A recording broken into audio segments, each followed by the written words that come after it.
I'm offended all the time. There's loads of things I don't like, but I love freedom of speech more.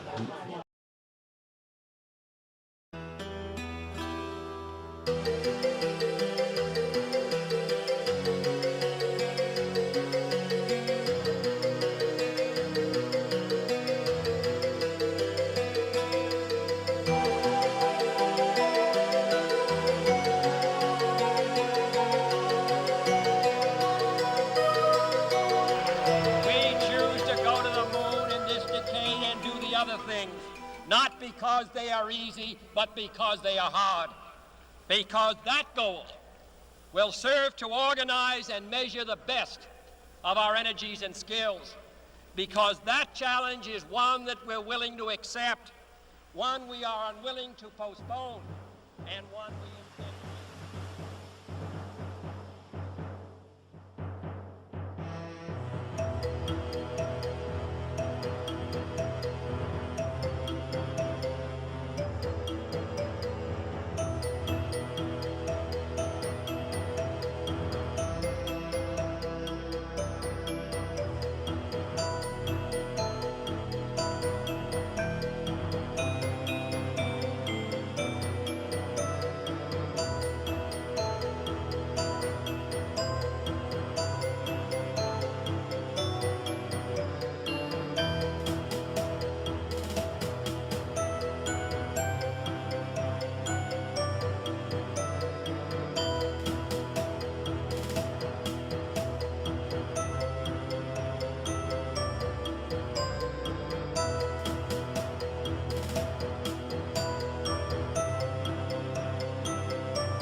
Welcome to the report from Iron Mountain.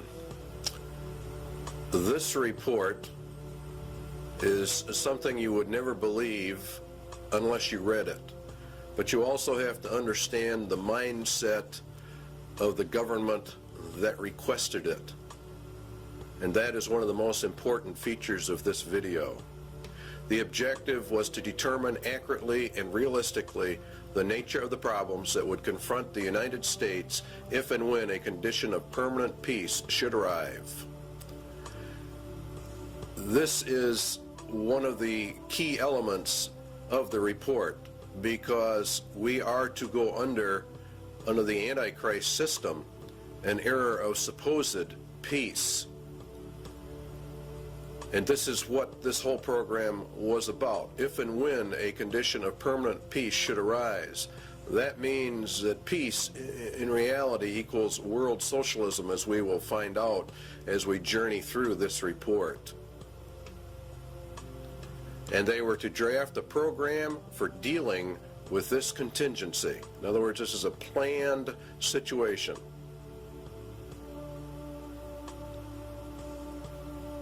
The program equals the agenda, and how do we control the people of America if we move to an era of peace? And not only just America, but the whole world at large.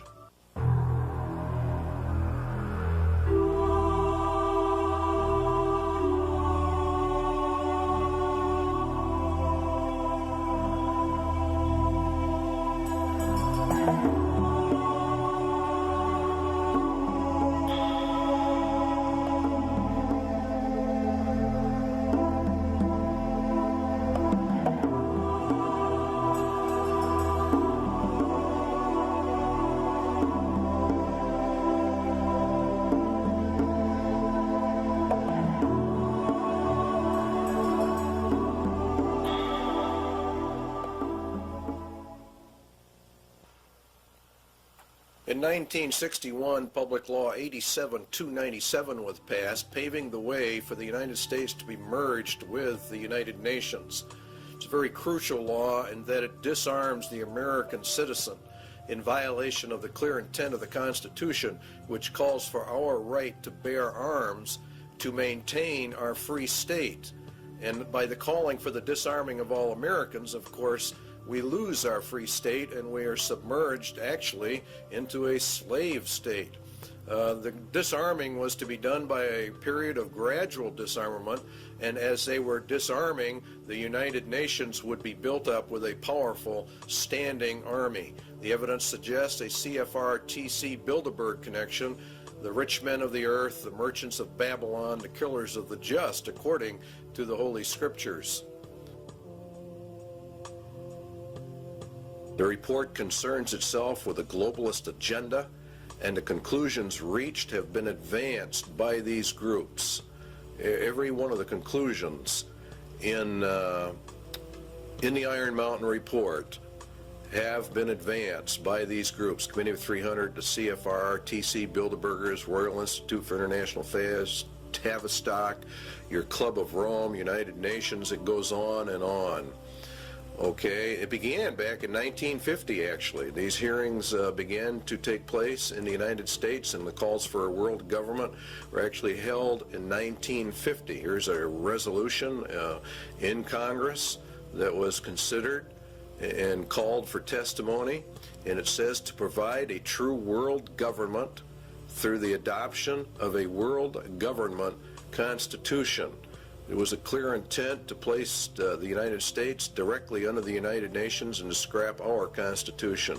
Universal peace is a prerequisite for the pursuit of that goal, and from the competitive anarchy of nation states, therefore the age of nations must end, and the era of humanity must begin. You will find there's a constant call for the merging of all humanity. Here's a resolution adopted in the United Nations. This is what it says: regulation, limitation, and balanced reduction of all armed forces and all armaments. The all armaments means your weapons that you have in your closet for your own defense. It includes handguns and rifles and all kinds of things. Here's your blueprint for world peace, which was issued also in 1961, concurrently as this move towards putting us under the United Nations. You'll find that as the United States and the Russian military are to be reduced, the UN is consistently brought up to a higher and higher position. The only thing we are left with are internal security forces. Under the Freedom from War, this is a packet issued by the federal government to go along with 87-297. This can only be achieved, the merging and disarmament, through the progressive strengthening of international institutions under the United Nations and by creating a United Nations peace force. See, they want to progressively strengthen the international institutions, all of which come under the United Nations. We are to lose our sovereignty. This can only be achieved through the progressive strengthening. By creating a United Nations peace, which really means police force, to enforce the peace. This is what Daniel said, and by peace the Antichrist shall destroy many. He shall also stand up against the prince of princes, but he shall be broken without hand. And it was given unto him to make war with the saints, and to overcome them, and power was given him over all kindreds, and tongues, and nations.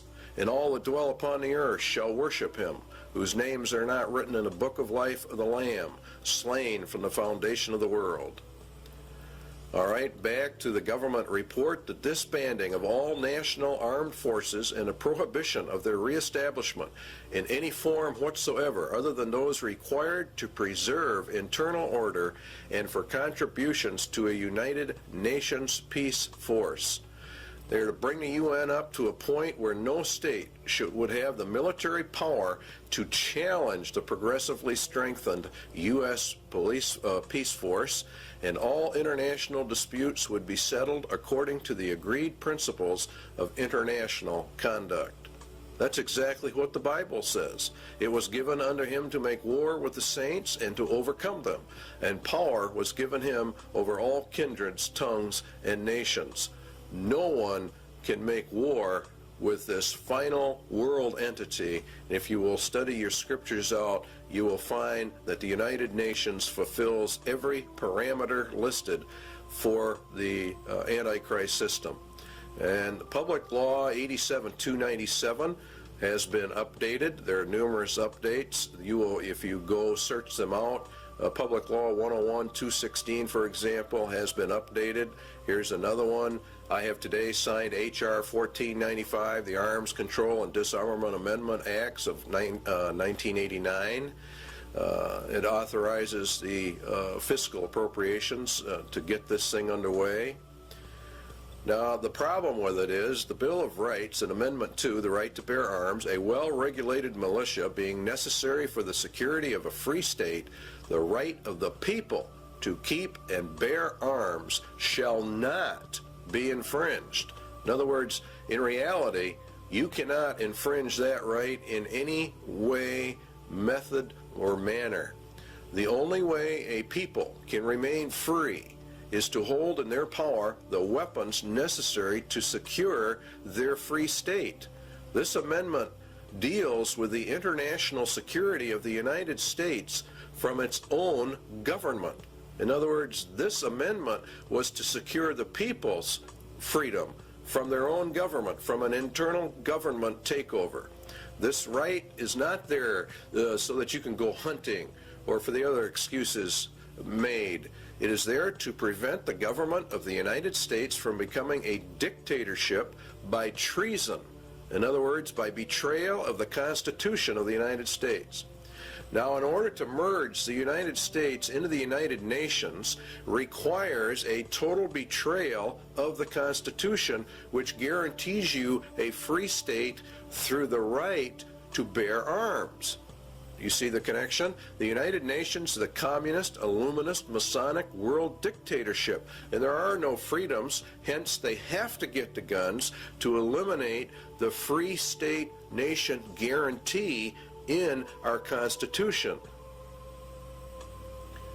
The Iron Mountain Report, then, is a report in reality on how to circumvent the Constitution of the United States. And in reality, it's a document of treason, of how the rich men of the earth are actually going to divert the attentions of the people away so that they can get this done. The guidelines given by the government for the Iron Mountain Report: 1, military-style objectivity; 2, avoidance of any value assumptions; and 3, the inclusion of all relevant data. And this is a very important part of this report, is the avoidance of all value assumptions. This is what makes it so absolutely cold and inhuman. It is to be amoral. It is, as a computer is amoral. It deals in factual data.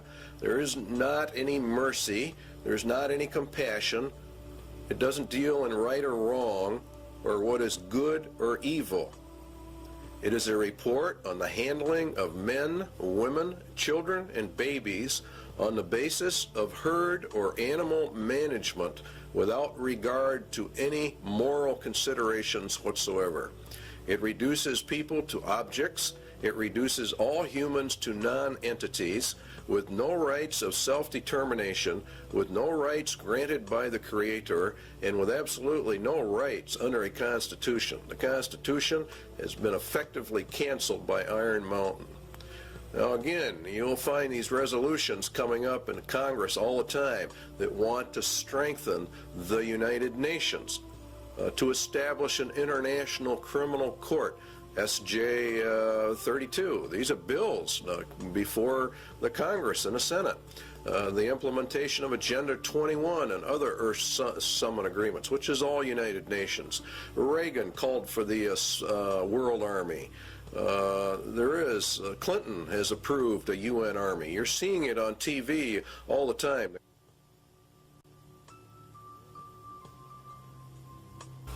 War is required, the glue of the nations, according to the Iron Mountain Report.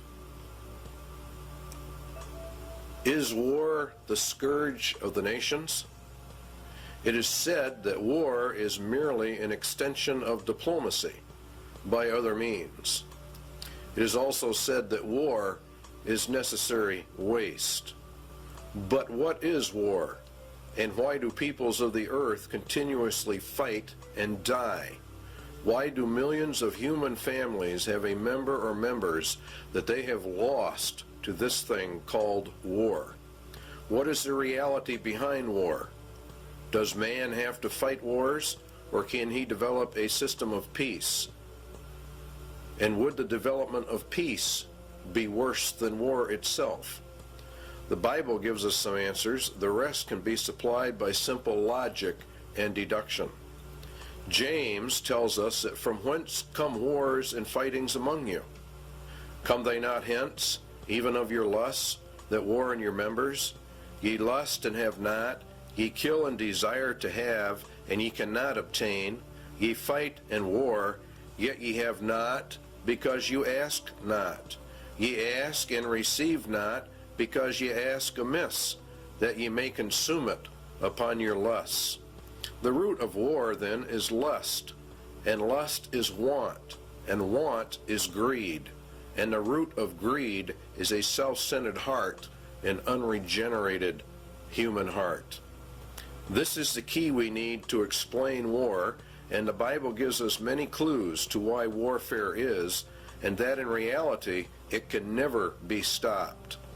The root of the problem lies with the human heart, and the Bible says that the human heart is so desperately wicked that none can know it. Jeremiah says, the heart is deceitful above all things, who can know it?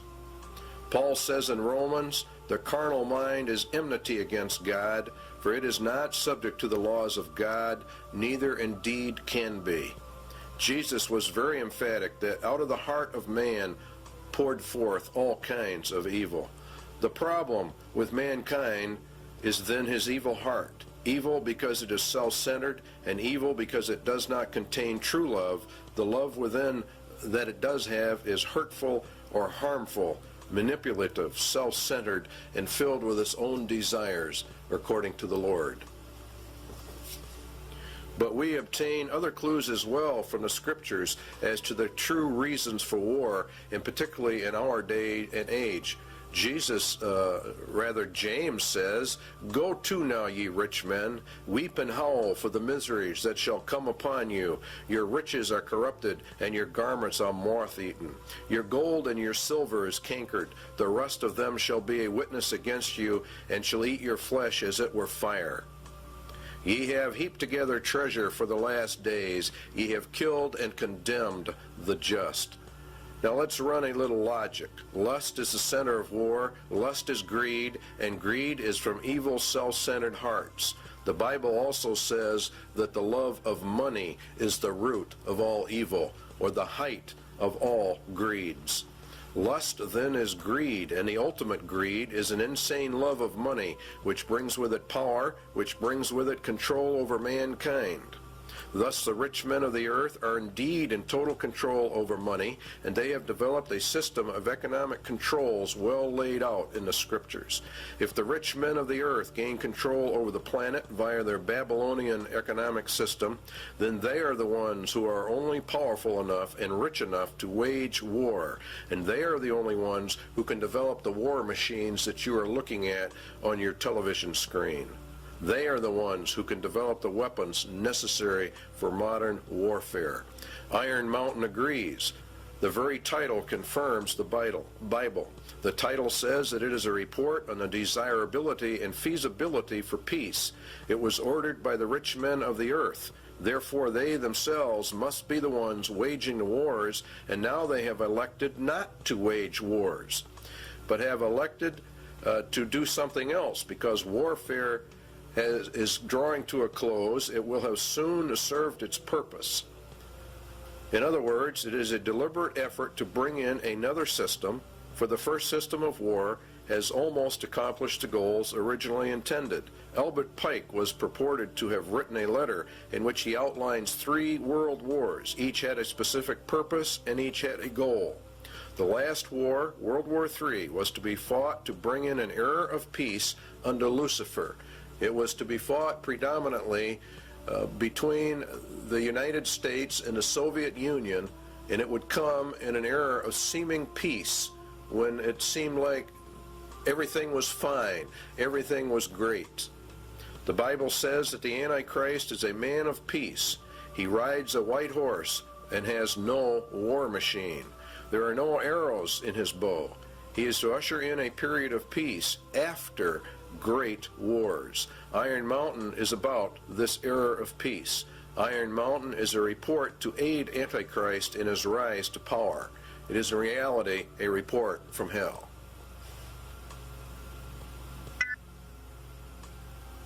Iron Mountain asks, what can be expected if peace comes? What should we be prepared to do about it? What, for instance, are the real functions of war in modern societies? These are very important questions.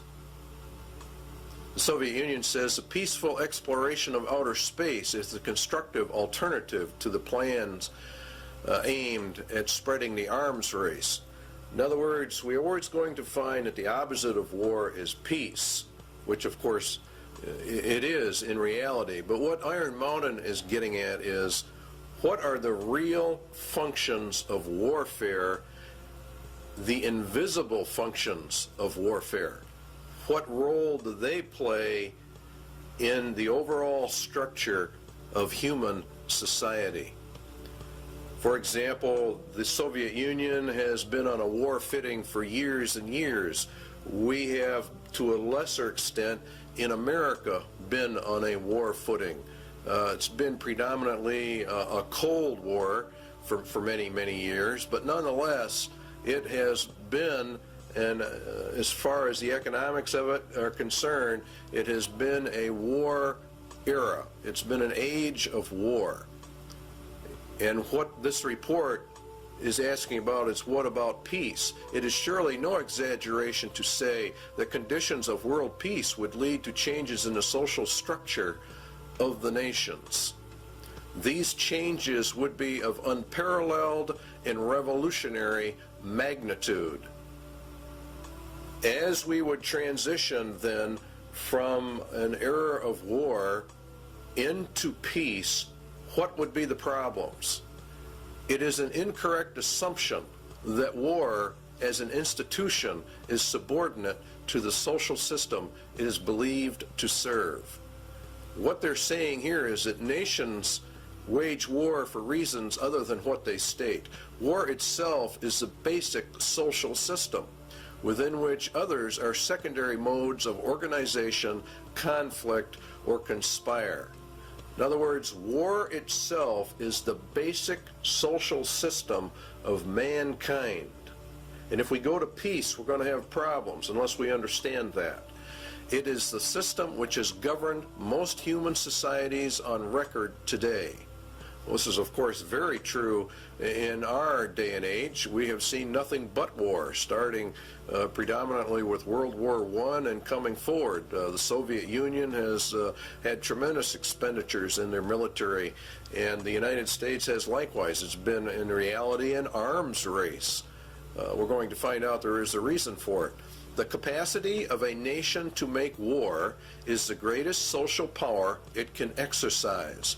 War making, active or contemplated, is a matter of life and death, says Iron Mountain. The misconceptions of war: 1, to defend a military, or defend a nation rather, from military attack by another, or to deter such attack. To defend the national interest, economic, political, or ideological. To maintain or increase a nation's military power for its own sake. Now you see, these are the visible or more obvious reasons why a person would say, well, that's why we have war. But what they're saying is there are more, less obvious, very invisible reasons for why nations have war. And this is the heart of the entire Iron Mountain report.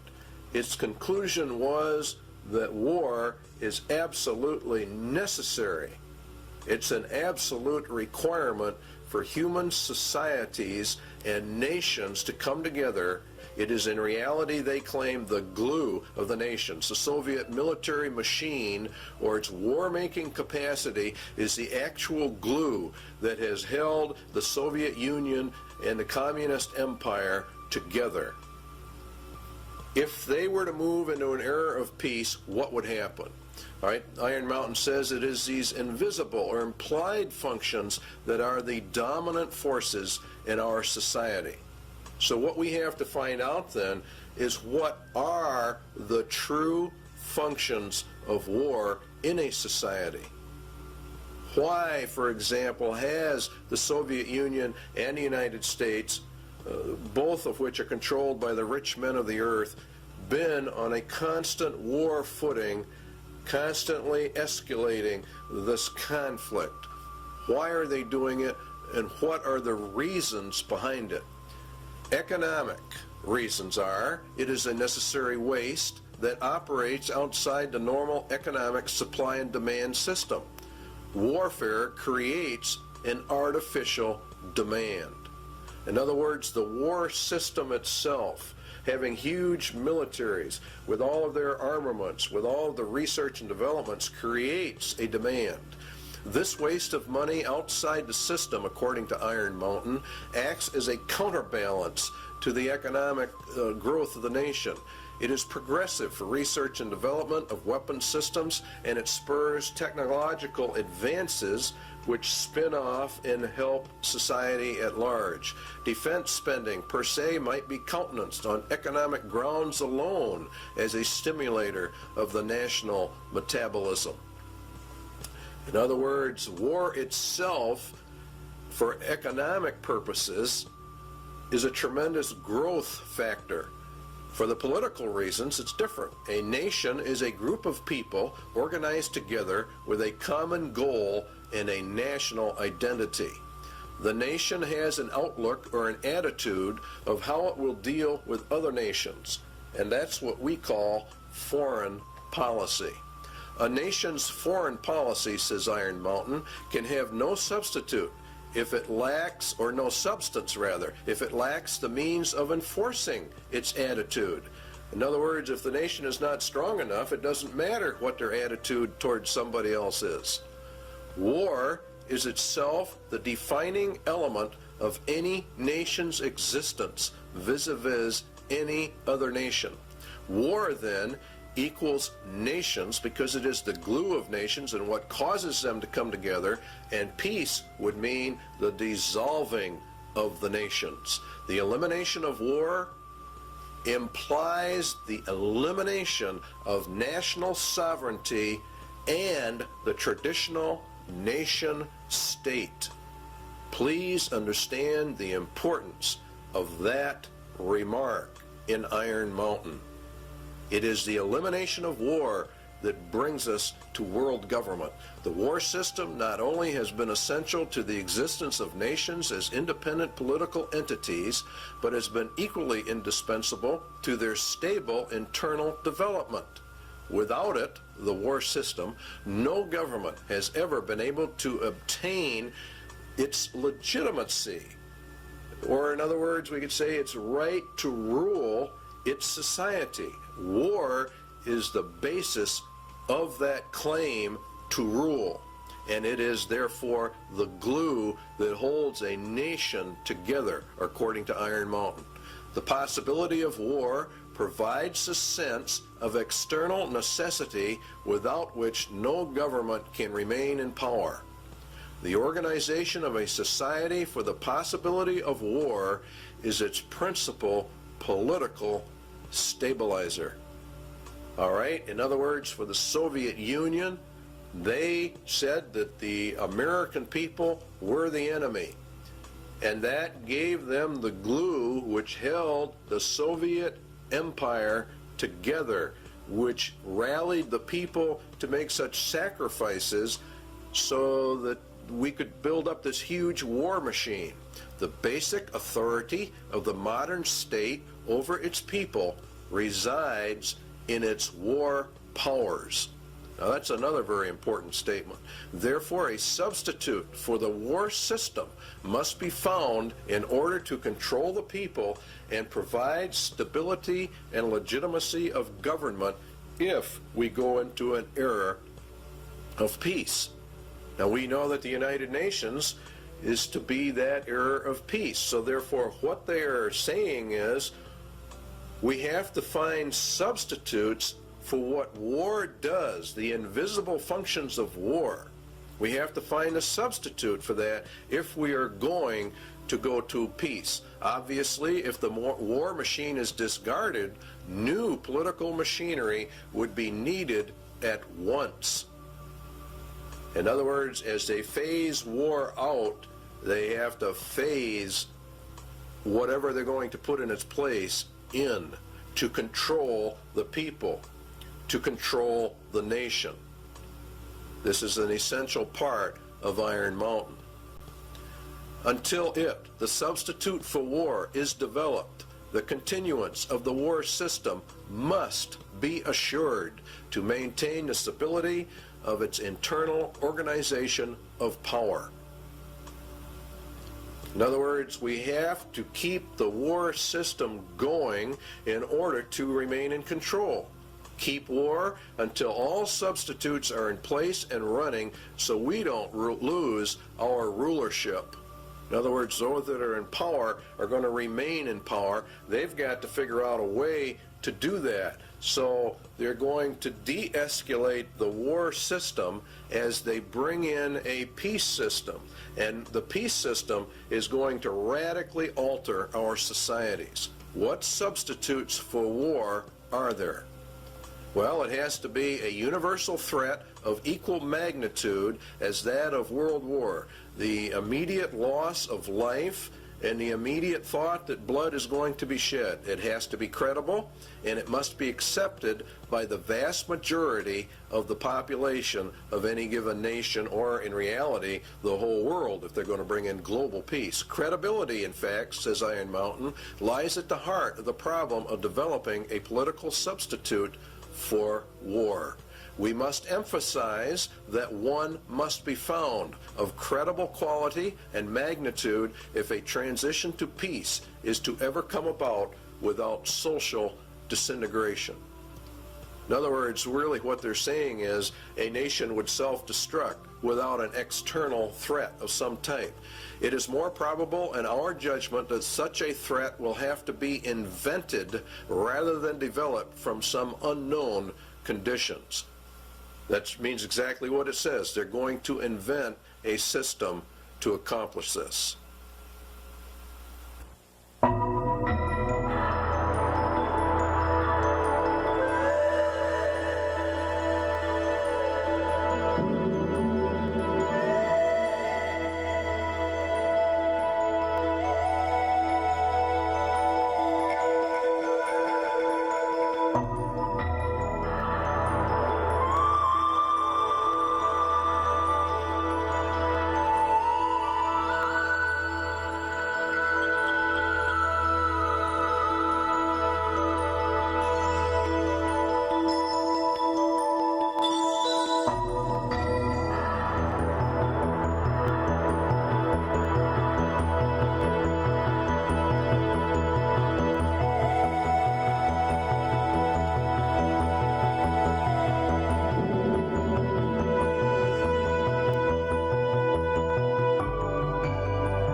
An effective political substitute for war would require alternate enemies.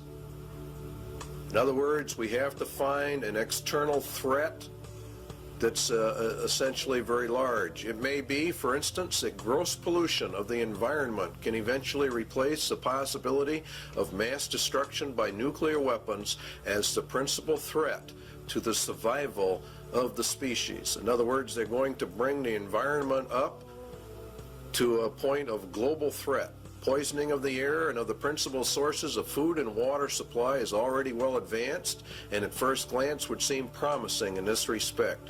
It constitutes a threat that can be dealt with only through social organization and political power. But from present indications, it will be a generation to a generation and a half before environmental pollution will be sufficiently menacing on a global scale to offer a solution as a substitute for war. In other words, we replace the war threat with an environmental threat. Now you know why the environment is on the TVs and the media constantly. A generation is about 30 years, so it'd be about 1991 that this would be brought up to a global scale.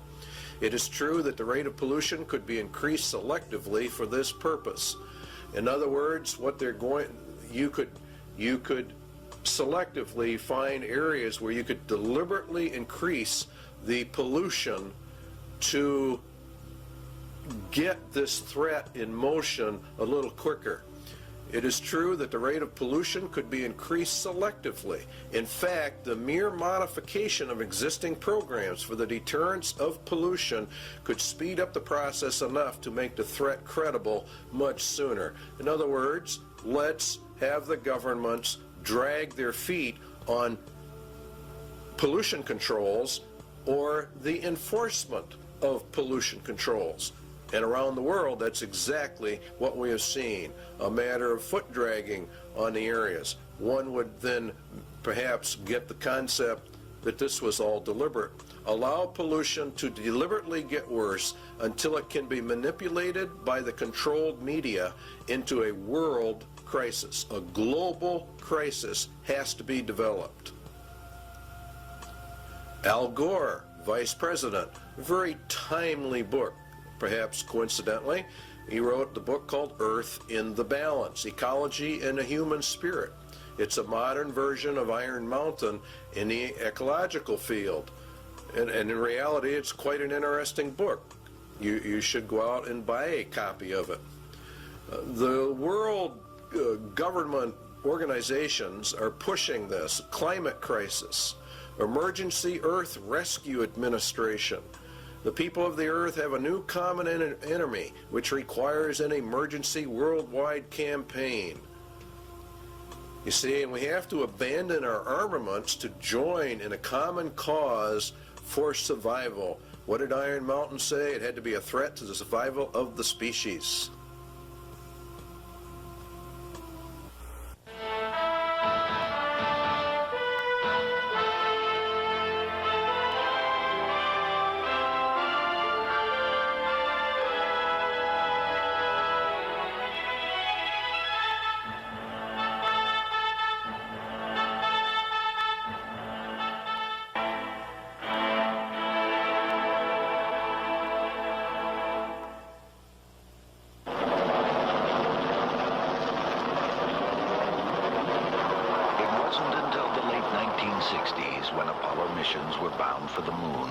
First able to see complete pictures of the Earth. Environmentalists began to look at our planet as a single fragile ecosystem. Now we are intensely studying the thin halo of atmosphere that surrounds and protects Earth. It recycles the air we breathe, regulates climate, and acts as a protective barrier, filtering out much of the sun's harmful radiation. Last year, an international group of scientists proved that ozone, the key element in this filtering process, is being lost at an alarming rate over the South Pole.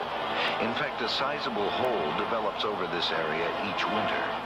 Without ozone, the sun's harmful radiation will destroy life on Earth. A group of man-made compounds called chlorofluorocarbons, or CFCs, used as refrigerants, cleaning solvents, and in some plastic foams, are to blame for this environmental problem. They eventually make their way into the atmosphere and destroy ozone. According to Dr. Brian Toon of NASA's Ames Research Center, it is a global-scale environmental problem. This really marks the first time in the history of environmental science where human beings on one side of the planet have done something to the planet that has significantly affected it globally and on the far side of the planet from where the original pollution took place. Using the beautiful seaport town of Stavanger, Norway as a base of operations, an international team of scientists assembled this year in an emergency effort to make a detailed study of the North Pole. Most of the work was performed aboard two NASA aircraft. This is the ER-2. For the mission, special wing pods are attached containing atmospheric chemistry analysis equipment and a host of other instruments. Typically, flights are made about 12 miles up, along the fringes of space, right into the layers of atmosphere directly affected by ozone loss. The ER-2's research partner is a modified DC-8. It flies at lower altitudes, but has increased fuel reserves, which allow it to cover more territory, even flights directly over the North Pole. Inside, the DC-8 is actually a complete scientific observatory, loaded with sensing instruments. Scientists perform their experiments and are able to map results right on the spot. This instrument contains 4 lasers capable of shooting light many miles up into the atmosphere. The light reflects back to the plane and provides scientists with a cross-sectional map of ozone concentrations as well as aerosols, or regions where ozone depletion is capable of occurring. Initial results from both aircraft indicate that high concentrations of CFCs have been found at northern latitudes, primed for ozone destruction. When combined with high-altitude ice clouds, the right amount of sunlight and confined slow-moving masses of air, ozone destruction occurs. As a result of this airborne mission, scientists were able to confirm the process and predict areas of depletion. International policymakers have met in hopes of limiting the amount of CFC production and recently agreed to phase out its use by the year 2000. Many scientists worry that this may not be soon enough. Again, Dr. Toon. With the ozone problem, for example, when you release chlorofluorocarbons to the environment, it's decades to centuries before those are removed. Researching safe economic replacements for CFCs is a vital part of solving this serious environmental issue. Thanks to the intensive work done in the last few years, we know why ozone depletion exists. It is now up to the world community to take responsibility for the future of our global environment.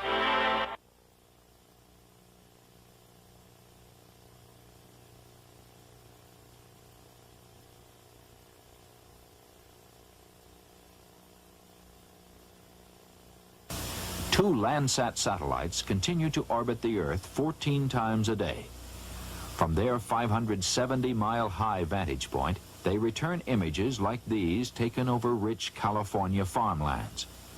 Telltale red images indicate vigorous vegetation growth. The state of California is using Landsat imagery to inventory and map its irrigated cropland. Ecology, the balance of nature, is important to all life. One of the tools we can use to monitor this balance of nature on Earth is the satellite.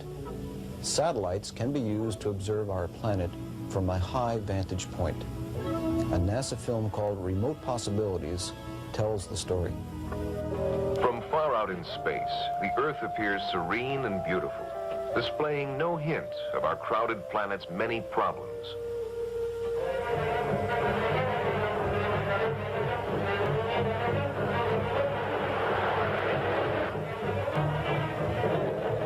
As we have used and changed our planet, we have become aware that in many ways we are exhausting it. Exhausting our food supplies, our sources of energy, our natural lands, exhausting the potential of even the once seemingly limitless oceans. Management of Earth resources is at a critical stage. It has never been more important that we understand the environmental relationships of our planet. Scientists are striving to apply the technology of the space age, the quest for more and better information about these complex relationships. In 1972, a new kind of satellite left the launch pad and rose to an altitude of 910 kilometers from Earth. There it settled in a circular orbit around the planet. This satellite, called Landsat, opened a new era of Earth resource management.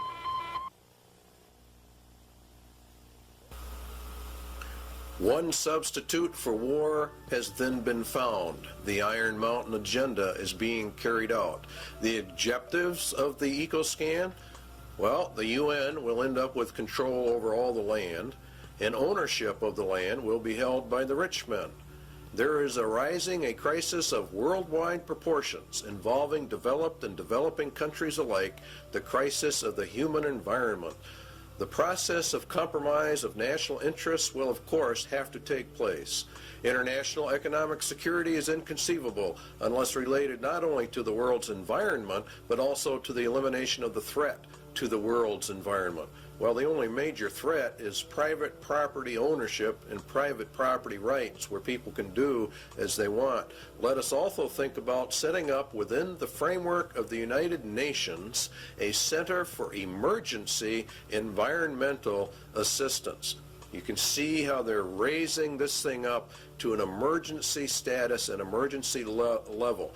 And that's what Mikhail Gorbachev said in December 8th, 1989, in a speech to the United Nations.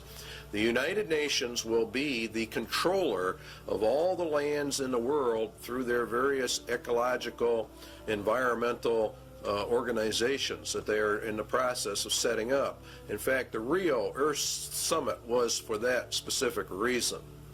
Now, it's owned by the rich men. That's who owns the United Nations. That's who actually runs it.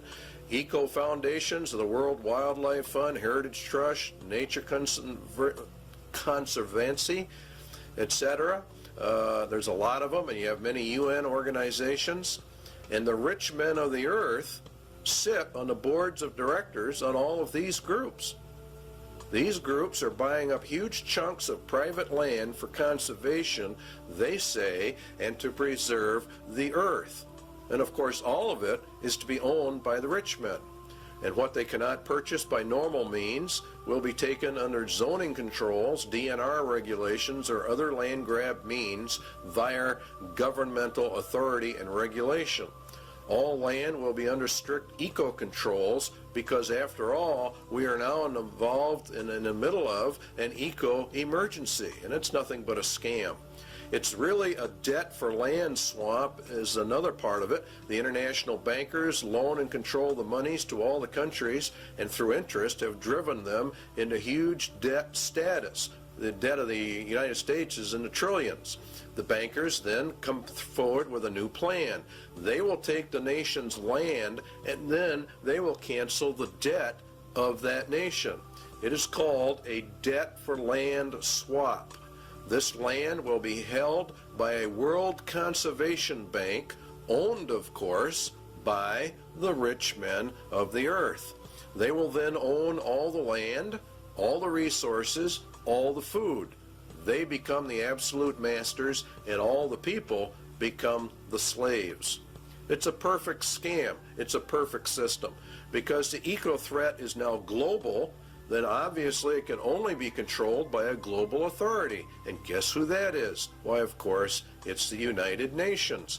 Now, the eco-scam is being pushed by every organization that's involved in the environment. Even Time magazine ran an article on the endangered earth.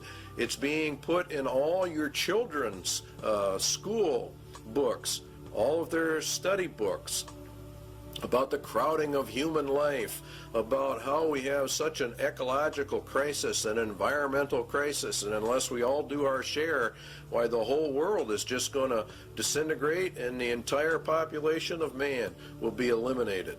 That's according to them. It's very interesting that Daniel said of the Antichrist that he shall divide the land for gain. In other words, he takes over all the land and divides it up amongst these various foundation groups. And that's exactly what's happening.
It has been hotly argued that such a menace would offer the last best hope for peace by uniting mankind against the danger of destruction by creatures from other planets or from outer space. Experiments have been proposed to test the credibility of an out-of-the-world invasion threat. It is possible that a few of the more difficult to explain flying saucer incidents are of this nature. The thrust of the second threat is to unite mankind against a common enemy. The escalation of the UFO mystery requires careful media control. The threat must also dovetail into the agenda for a one world government. We often forget how much unites all the members of humanity. Perhaps we need some outside universal threat to make us recognize this common bound.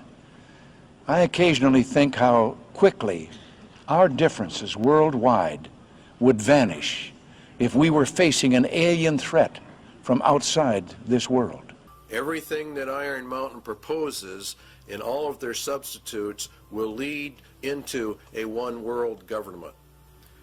And that is the whole nature of it. There has been a tremendous amount of interest in UFO activity. Many, many books have been written about it. The average Christian, I believe, probably poo-poos the whole subject, but we believe here at CIA they're making a tragic mistake when they do that, because the Bible does mention some things that would tend to imply very strongly that UFOs are in fact real and will be a latter-day occurrence, just before the end and just before the return of Jesus Christ. As you can see, here's a book for Christians, UFO, End Time Delusion. It is part of the grand delusion that God is going to cast down upon man for the rejection of Jesus Christ in the end. There have been many books written about the government's cover-up of the UFO experience, and that the United States government knows exactly what is going on, and we would agree with that from the viewpoint of the scriptures, that the people of the world, the governments of the world, the highest levels of the powers that be, know exactly what's going on when it comes to the UFO mystery. They do because their mind is controlled by Satan, and he is the author of all of this. It's part of the grand delusion in the end. And there was war in heaven. Michael and his angels fought against the dragon, and the dragon fought and his angels, and prevailed not. Neither was their place found any more in heaven.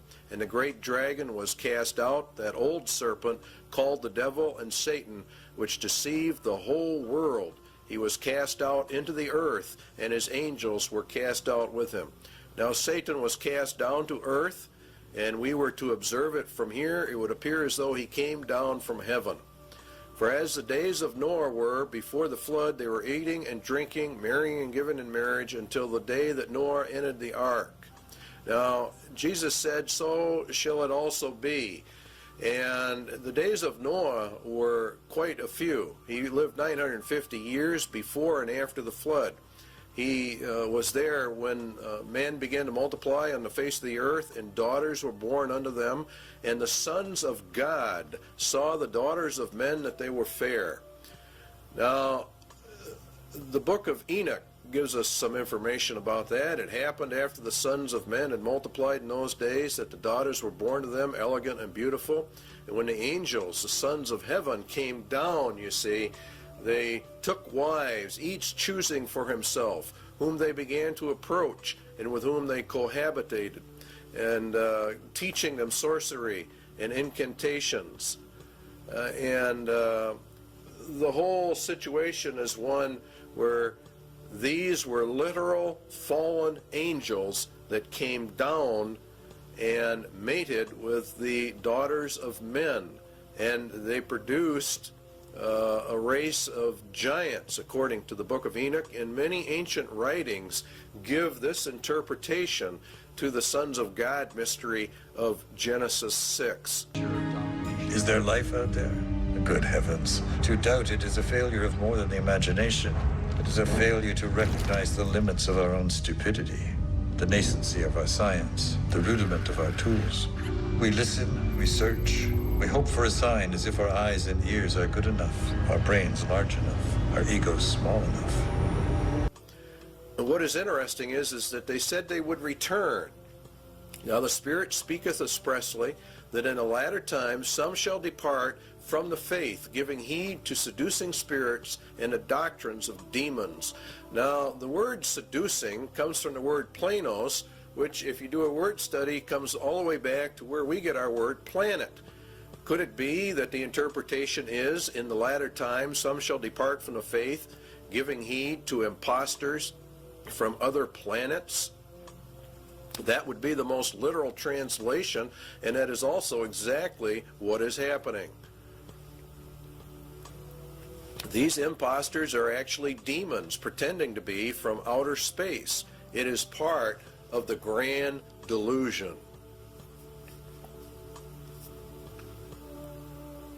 For this cause God shall send them strong delusion, that they should believe a lie, that they all might be damned who believed not the truth, but had pleasure in unrighteousness. They reject the concept of creation, even him whose coming is after the working of Satan with all power and signs and lying wonders. This would result in UFO contacts of the first, second, and third kind as Satan sends his advance guard to prepare man for the grand delusion.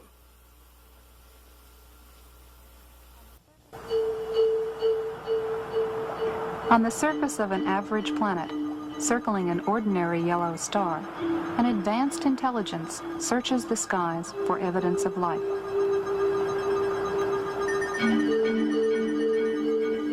Directed by even higher intelligence, machines with brains of silicon patiently sift through faint shards of radio data for the unmistakable signal that will indicate the first sign of life beyond Earth. Now plans for the most sophisticated SETI search ever focus on the Goldstone Deep Space Communication Complex in California's Mojave Desert. It is the site of tests for a possible future NASA project, one not yet funded. The full-scale NASA system, when operational in the next decade, would be billions of times more powerful than the sum of all previous searches. For Carl Sagan, a proponent of SETI for many years, this technical progress has made the present unique.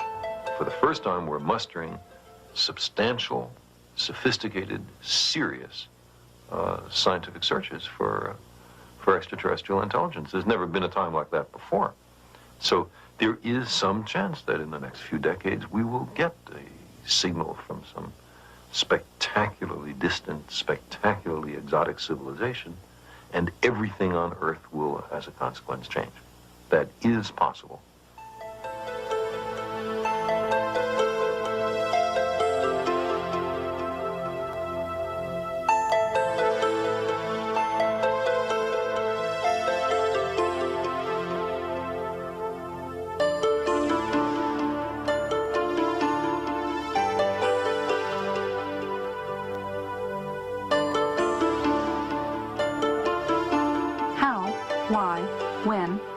To search for life beyond Earth has been debated for centuries. Deciding what sort of signal to look for in the skies is no easy task. NASA's proposed search focuses on radio, a portion of the electromagnetic spectrum where nature produces the least interference for any intelligent signal. The plan is to use existing radio antennas and combine them with advanced computer hardware and software specifically designed for the task. Signal processing equipment suitable for SETI is constantly becoming more powerful and more efficient, but also cheaper and smaller than ever before. SETI pioneer Frank Drake came up with a way to organize our developing knowledge and current ignorance. SETI scientists often use what's called the Drake equation to illuminate the necessary conditions for contact and to provide a rough estimate of the number of other civilizations.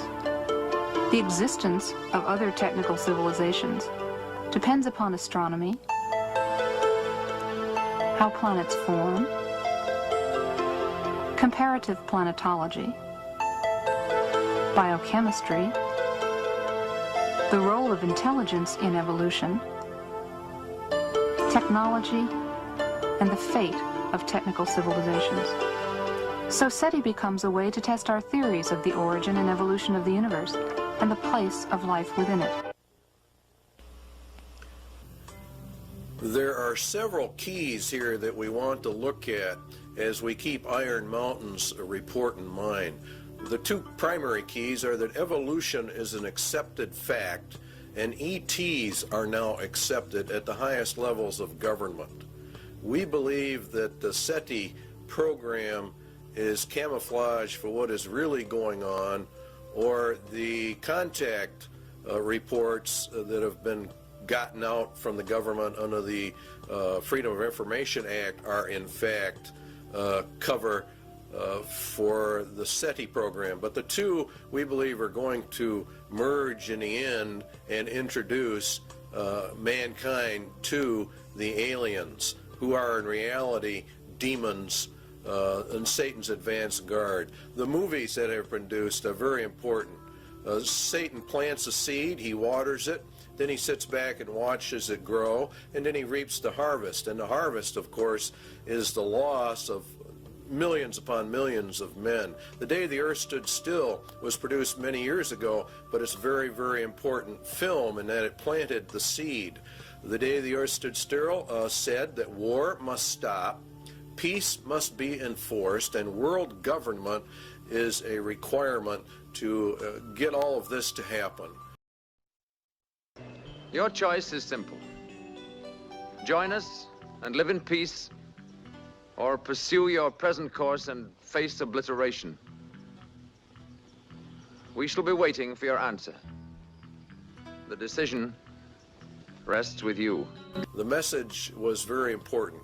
E.T., a very, very popular movie, taught us some things as well. It said that reptiles are very cute, that love is the answer, that love heals, but more importantly, that we all evolve in a different manner. You're going to find evolution at the bottom of all of these movies. And Star Wars is another one. How famous they were. Well, they're programming the human mind for certain things. One, evolution of the races, good and evil forces, a universal, eternal fight between the forces of good and evil, and more importantly, a federation of planets, a uniting of the nations, a uniting of all the planets. Mankind will evolve upwards and eventually will join in intergalactic civilization. And this is the important keynotes in every one of these movies. Close Encounters of the Third Kind was a very, very important film. It bases itself on evolution. Two, that the United Nations is a central player in that movie. The U.S. military is connected to the United Nations in that movie, and that mankind will join interplanetary civilization. It starts by contact, by exchanges of the races. In other words, some of our people go there, and some of their people come here. Now, something surfaced not too long ago called Majestic 12, that dealt with government contact with aliens. A lot of people laugh at this document and think it's a hoax. Our research against the Bible would say that it is not a hoax, that this actually is legitimate and that contact has been made. Operation Majestic 12 is a top-secret research and development intelligence operation established by special classified executive order of President Truman. Now, this took place back some years ago. Very interesting, however, what Majestic 12 sets up. A rancher reported that a UFO had crashed in a remote region of New Mexico. You might have even seen this replayed on Unsolved Mysteries. They ran a series on this. A secret operation was begun to assure recovery of the wreckage of this object. Aerial reconnaissance discovered that 4 small human-like beings had ejected from the craft. All 4 were dead. News reporters were given the effective story that the object had been a weather balloon. They are discounting the UFOs to the public while they gather the evidence secretly. The biological and evolutionary, there's your key, processes responsible for their development has apparently been quite different from those in Homo sapiens. Evolution is then a proven fact insofar as the government is concerned. They have accepted evolution as an established fact. The aliens then did not evolve as we did. This is the very basis of the grand delusion. It's creation versus evolution. Evolution is essential for the grand delusion because men reject the creation of the world and people by Jesus Christ. So it's very important you understand that evolution is the keynote. The ultimate intentions of these visitors is completely unknown, the report said. But if you read the Bible, you will know they are demons, and you will know they are the advanced guard of Satan, and that they are setting up the world for its final ruin and taking of people into eternal hell. UFOs are real. There's no question about that they are real. The only question is what are they? And if you take the evidence of the scriptures, definitely we believe here at least that they are the sons of God returning just exactly as they said they would. All the occultic literature talks about this. Now there is an area out west called Area 51, Groom Lake. There's also Tonopah. There are several areas from which Project Red Light was developed. It's a top secret testing program for alien technology for defense purposes.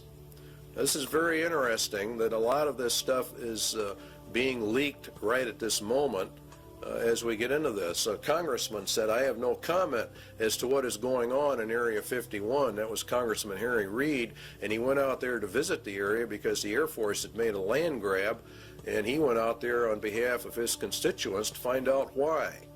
It is said that President Eisenhower signed a treaty with actual aliens in 1957. The swap was they could take our people for experimentation and we would get technology in exchange.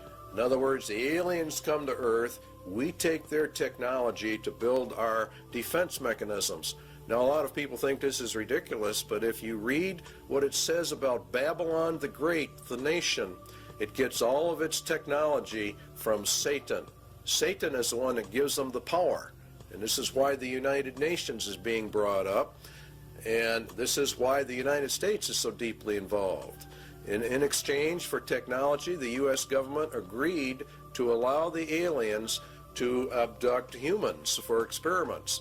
And this accounts for the large number of abductions reported all over America. This is part of the grand delusion, which has evolution at the root of it. Now you have actually two options. All of the leaks of this type of information are disinformation, where it is real and the aliens really are here. The Bible evidence would be that it is real, the aliens are here, and that they are the advanced guard for Satan. He's programming the human race for this delusion, and it's based upon evolution. The sons of God of Genesis 6 have returned, as they said they would in occult writings. And Jesus said, as it was in the days of Noah, so would it be again. And that's when the sons of God came down. So therefore, the agenda of Iron Mountain for external threat number 2 has been and is being carried out. Scientists are even going to the UN now to find out how are we going to answer these aliens from our SETI contacts at NASA.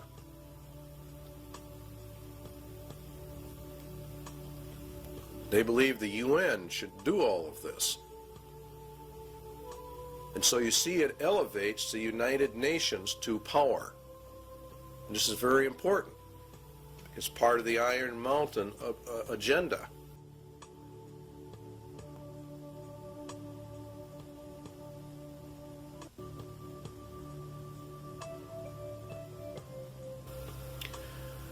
It might be argued that a well-armed international police force operating under the authority of such a supernatural court could well serve this purpose. In other words, they're going to set up another threat. This is threat number 3, actually, an omnipresent, virtually omnipotent political or police force. It's an international police force, because remember, if we go into peace, we have to dissolve the nations, because war is the reason we have nations.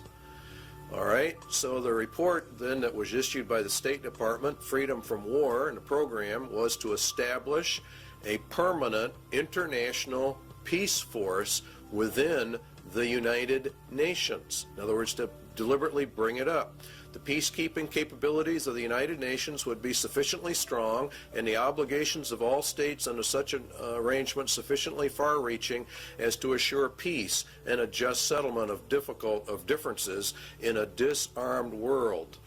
They're going to use the United Nations to keep the peace. In other words, a world government, which is exactly what Daniel talked about and Jesus talked about.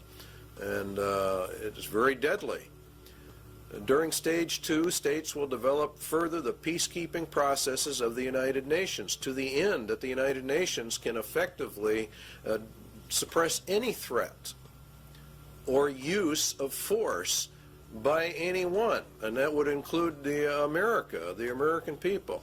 It's going to be omnipresent, and it's going to be omnipotent in its ability to handle. And this is what Revelation says, who can make war with the beast? Remember that the U.S. and Russia are to have their internal or militaries turned over to the United Nations in this 3-stage process, and we end up with the UN in total control of the world, a global entity, precisely as Daniel and Revelation talk about.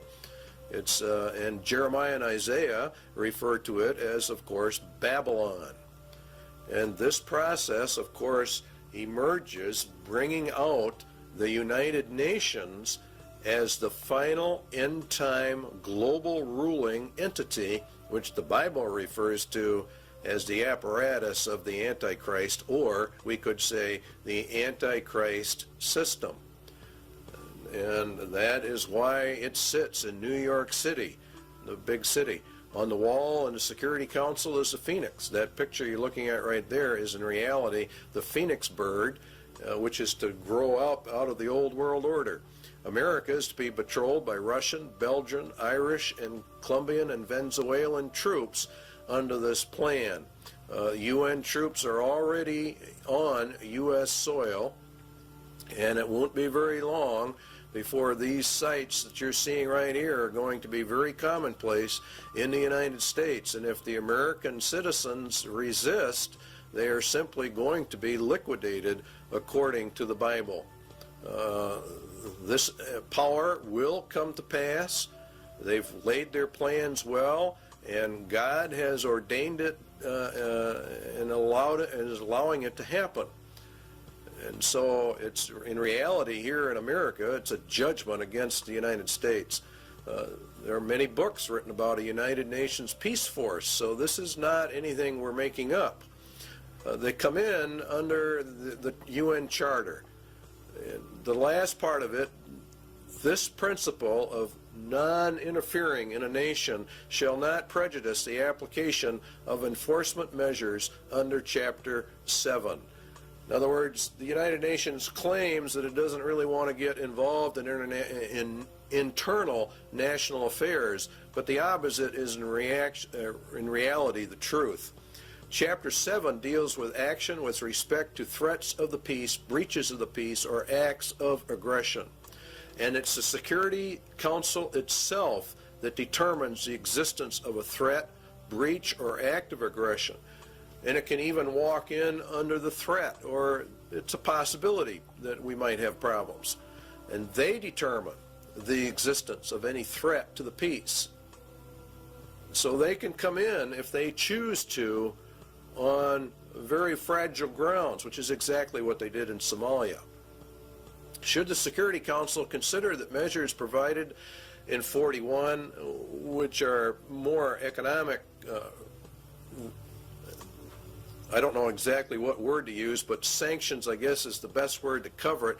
If that doesn't work, if economic sanctions do not work, then they can resort to military powers.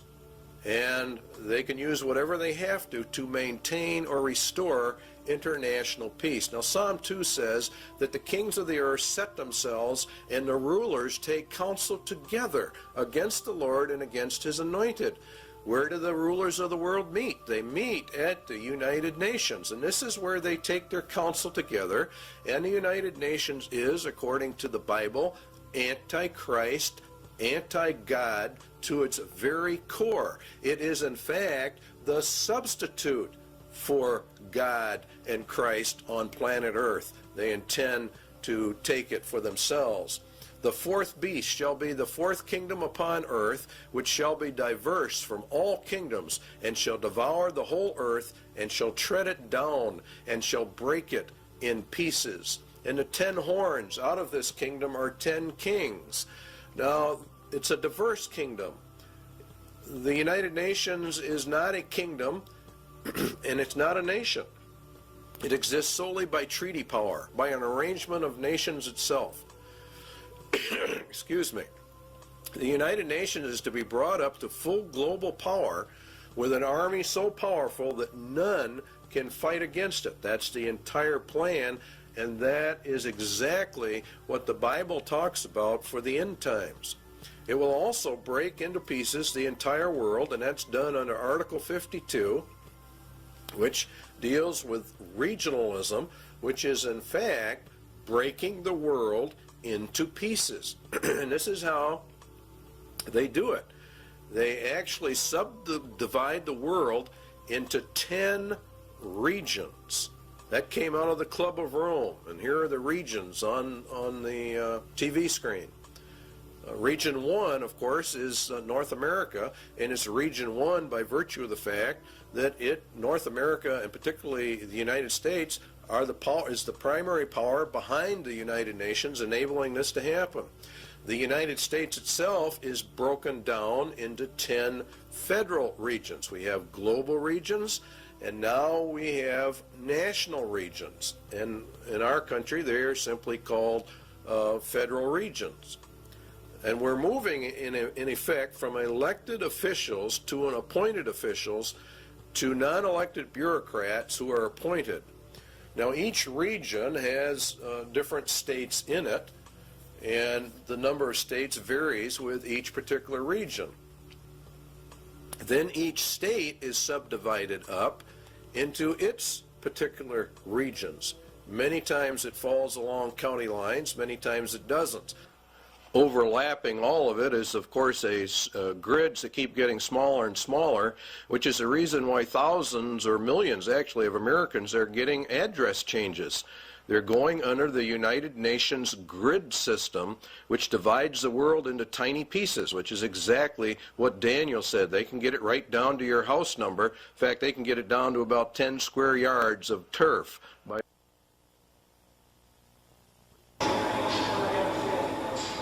Recently, NASA's Landsat 4 satellite, shown here just before its trip into space, was launched from the Western Test Range by a Delta rocket. This Landsat is the fourth in a series of NASA spacecraft designed to continuously collect accurate information on Earth's resources. More than 100 nations will make use of the information gathered by Landsat 4 in land use planning, mineral exploration, and agriculture. Landsat project scientist Dr. Vincent Solomonson described a new instrument on the satellite called the Thematic Mapper. In urban planning, the Thematic Mapper will be very effective. Features that were blurred or hazy over cities as viewed by the multispectral scanner on Landsats 1 through 3 will be seen much more clearly from the Thematic Mapper. And as a result, urban planners will be able to manage and monitor the spread of the urban sprawl into the surrounding countryside. The major receiving and processing facility for Landsat data is located at NASA's Goddard Space Flight Center in Greenbelt, Maryland. After completing its 3-year mission, Landsat 4 is designed to be retrieved by the space shuttle. Okay, standing by for up telemetry command reset. So what we have are 10 federal regions. We have 10 federal regional councils, which are miniature Washingtons in each federal capital. We're being regionalized, and pretty soon there won't be any such things as counties or states. So what we're doing is we're going from county and state control to total federal control, and then the federal government's losing its control to the United Nations. This is globalism. This leads to the federalization of our police or the security forces within the United States. And this is really in total violation of the constitutional implications, but they're not paying any attention to the Constitution. The internal security forces are not your peacekeeping, UN peacekeeping troops.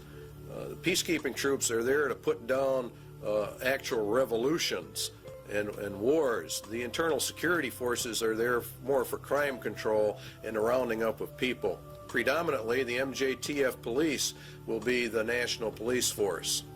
And this is George Bush and Clinton and the rest of them have continuously pushed this arms control treaty because they have to disarm us in order to make this thing work. If you will recall, we discussed that in the constitutional crisis. The MJTF police means multi-jurisdictional task force police, and it removes all citizens from local, county, and state protections that you had under the law.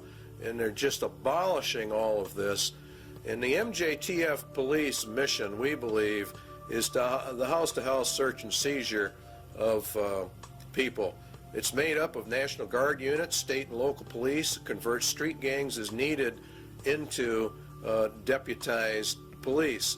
House-to-house search and seizure, separation and categorization of men, women, and children as prisoners in large areas. Now you have to understand that in order to liquidate the millions of people that Jesus Christ says are going to be liquidated, they have to plan this out long before it happens.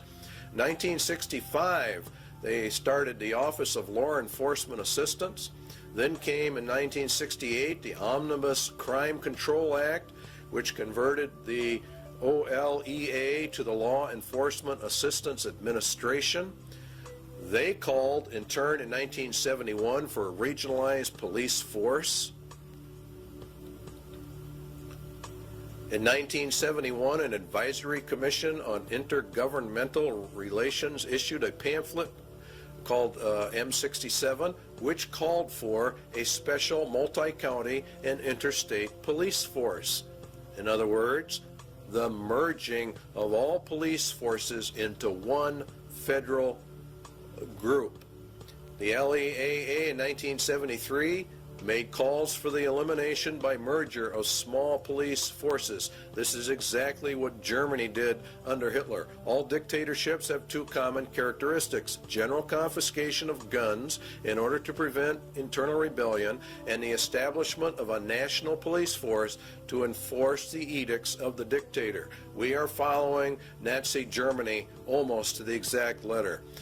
Carter issued an executive order 12-148, and he established the Federal Emergency Management Agency known as FEMA. FEMA absorbed the LEAA and became the primary control organization for internal security of the United States in an emergency. They're gearing this thing towards an emergency. That emergency is going to be World War III, and it ushers in this whole system. FEMA has many interesting programs: Rex 82 Bravo, Rex 84 Alpha, Helix 2, Rex Alpha, Night Train, Cable Splicer, Garden Plot. These are all martial law training exercises.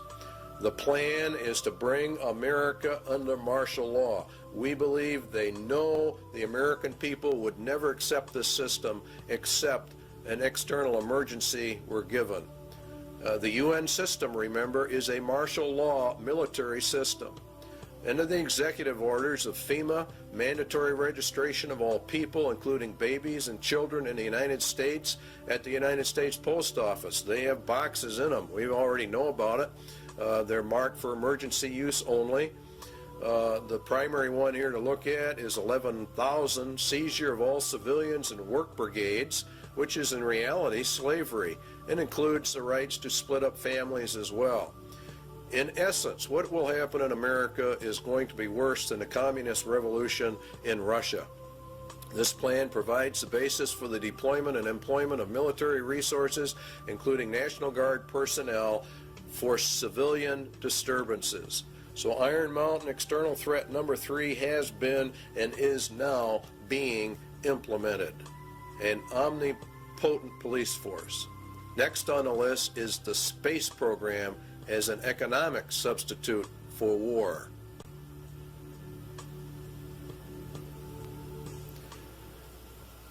It is the development of a long-range sequence of space research projects with largely unattainable goals.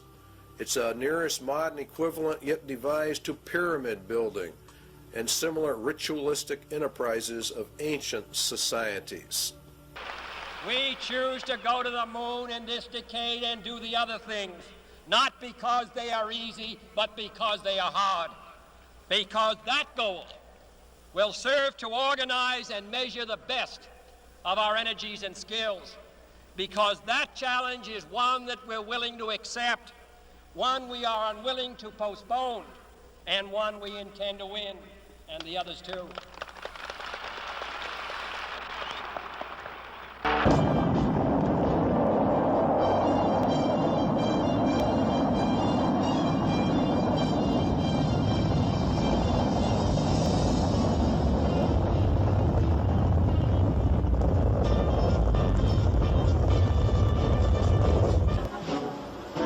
Everything associated with the Saturn V was huge. The rocket itself, the building where it was assembled, and the crawler transporter that carried it to the launch pad. The fully loaded Apollo Saturn V was 363 feet tall. Its main engines alone generated 160 million horsepower, and its fuel pumps pushed fuel to the engines with the force of 30 diesel locomotives. As Saturn V lifted off Launch Complex 39 for the first time, it weighed more than 2,800 tons.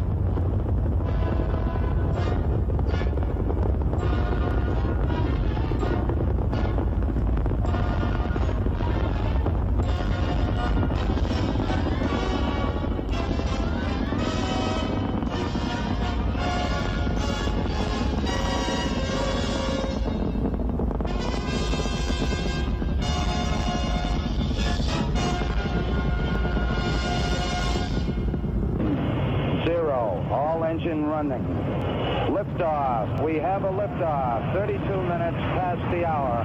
Liftoff on Apollo 11. Tower cleared. We got a roll program. Neil Armstrong reporting the roll and pitch program, which puts Apollo 11 on a proper heading.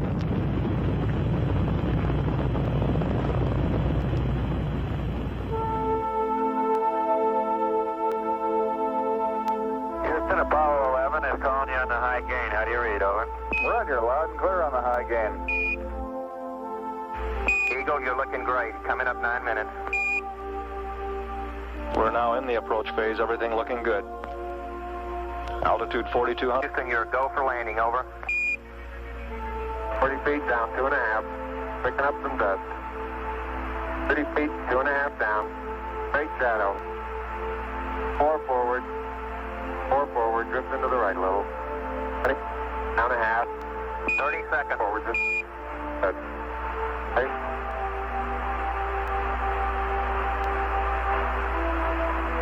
Contact light. Tranquility Base here. The Eagle has landed. That's one small step for man, one giant leap for mankind. Across the country and around the world, the Apollo 11 crew were welcomed back as heroes.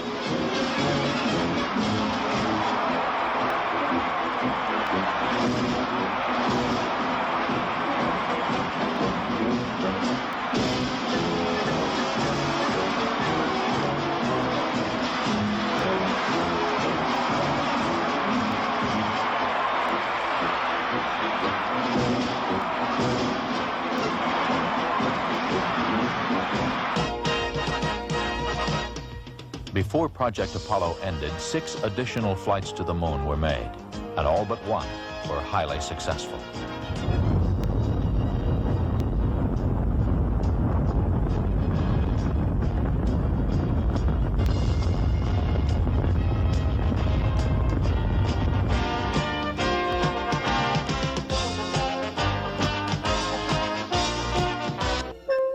Then ASTP, Apollo-Soyuz Test Project, a joint endeavor between the Soviet Union and the United States.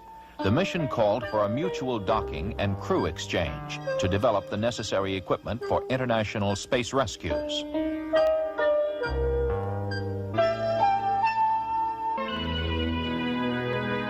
We looked back at planet Earth with Landsat remote sensing satellites. Crops, forests, pollution, all can be photographed in great detail to help us better manage our Earth's resources.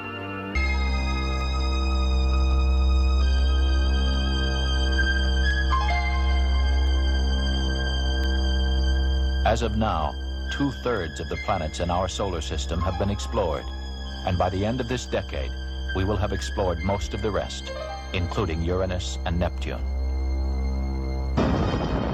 Space Shuttle 5, the first operational flight. 2 commercial communications satellites were hauled into orbit, one for satellite business systems and one for Telesat of Canada. Their deployment was a complete success. Did you get it? You don't have it, obviously. I got it. Space Shuttle 6 was the second operational mission and Flight 1 for Challenger, this country's newest spacecraft. After launching a 5,000-pound tracking and data relay satellite from the payload bay, mission specialist astronauts Story Musgrave and Donald Peterson became the first Americans in 9 years to walk in space. Practice needed for satellite repair work. Due for my massive article. Historically, the space program has proceeded in a building block fashion. And toward that end, NASA has begun looking at the next logical step, a possible future space station, a permanent presence in space. The station would serve as a scientific and technological laboratory, as well as an operations base from which satellites could be serviced and large structures assembled. One of the highest priorities is to develop a clear understanding of a station's proper role in the total space program, so that if and when it is proposed for development, the station will be a truly significant national asset, one that would ensure continued American preeminence in space. The space program in general and the shuttle program in particular have gone a long way to help our country recapture its spirit of vitality and confidence. The pioneer spirit still flourishes in America. In the future, as in the past, our freedom, independence, and national well-being will be tied to new achievements, new discoveries, and pushing back new frontiers. We must look aggressively to the future by demonstrating the potential of the shuttle and establishing a more permanent presence in space.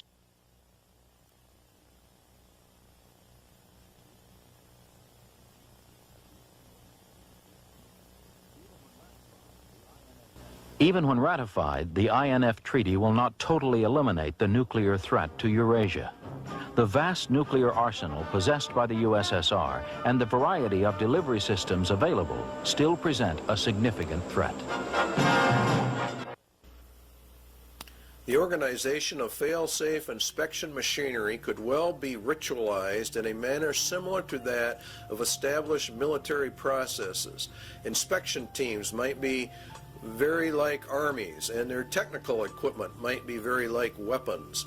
Inflating the inspection budget. In other words, what they want to do is they want to expand this. So what do we have? The INF Treaty, where it says inspection machinery could well be ritualized according to Iron Mountain. Inspection teams might be very like very armies. And that's exactly what has happened. We have a great ritual of disarmament. It's very interesting what you find when you start digging into the INF treaty hearings. Limited test ban. let's take a look at all the treaties. Limited Test Ban, 1963. Non-Proliferation, 1968. The ABM Treaty, 1972. The SALT I, the SALT II, the IMF Treaty. Very long, drawn-out process. And this is exactly what Iron Mountain recommended be done. It is one of the most important elements of the INF Treaty is the President establishes in this area operating on-site inspection. One layer of the regime, it says on the last sentence, builds upon another, and the whole thing becomes elongated, and it actually becomes a monster in and of itself. The data exchanges required are really immense, and so it requires an elaborate governmental system in order to accommodate all of this. And so Iron Mountain recommendation number 2 has definitely been implemented. The second one is the universal health care was a recommendation of Iron Mountain. Universal health care for all. It's an economic substitute for the war economy. It's very interesting how all of this works. Health, drastic expansion of medical research, education, and training facilities, hospital and clinic construction, the general objective of complete government guaranteed health care for all. That's exactly what Clinton has introduced to the American people. He announced a universal health care and mandatory insurance program. And so they're putting everything in place exactly as Iron Mountain told them to do. It's universal, and you cannot exempt yourself from it, and it is causing a lot of trouble around the nation. But the arguments are not going to be on that basis. What is going to happen is we're going to be issued eventually a global identification card, and that is the purpose of this whole thing. The medical card has only one purpose, that's to get the foot in the door for the MARC system. Iron Mountain's third recommendation is being implemented. Iron Mountain Economic Substitute number 4, a new educational system to bring in globalism. Under the United Nations, UNESCO, Congressional Record, the Great Conspiracy to Destroy the United States, Education for Freedom and World Understanding. You see, all of this is designed to bring us into a world system, a global system, under the control of the United Nations. The second manifesto of the U.S. Office of Education, the implementation of the program of surrender through education. In other words, they destroy Americans' national pride and put us under the United Nations. And the NEA is leading in this. They even say it themselves, teaching about globalism and the world system. They say enduring peace cannot be attained until the nation states surrender to a world organization. This is found out during the Reese Committee hearings in Congress. Putting the evidence together, we conclude the NEA has been an important element in the tax-exempt world to indoctrinate American youth with internationalism, which is synonymous with a lot of communist, illuminist, whatever you want to call it. The Iron Mountain agenda is being carried out. Outcome-based education, the developing of leaders for restructuring the schools, change agents. Parents are beginning to get upset, but they are not putting it together. American 2000, a national strategy to change every nation, every family. Everything is going down exactly as Iron Mountain said it should. Global education is nothing more than a promotion of the United Nations and to destroy the Constitution of the United States, to bring us out from the Constitution and to merge us into the UN. That's what they're going to do. To improve learning and teaching by providing a national framework for educational reform, to promote research, consensus building, and systematic changes needed to ensure, you see, everything has to be changed. Guess what the changes all lead to? And guess who's behind it? If you look, Robert Mueller, former UN Secretary General to the UN, member of the Planetary Citizens, wrote the Global Core curriculum. Marilyn Ferguson, the Aquarian Conspiracy, New Age. This is all being integrated into the educational system of America. And it's called America 2000. And it is extremely subversive. The national and international power play for education. It's going to go through because God has decreed it will go through. And UNESCO is behind it. Gorbachev, we parted with the old world, rejecting it once and for all. We are moving towards a new world, the world of communism. We shall never depart from it. Books are on the market explaining all of this. We don't have time in this video to get into it. But Iron Mountain Recommendation 4 is being implemented. Iron Mountain Sociological Substitute for War, Slavery.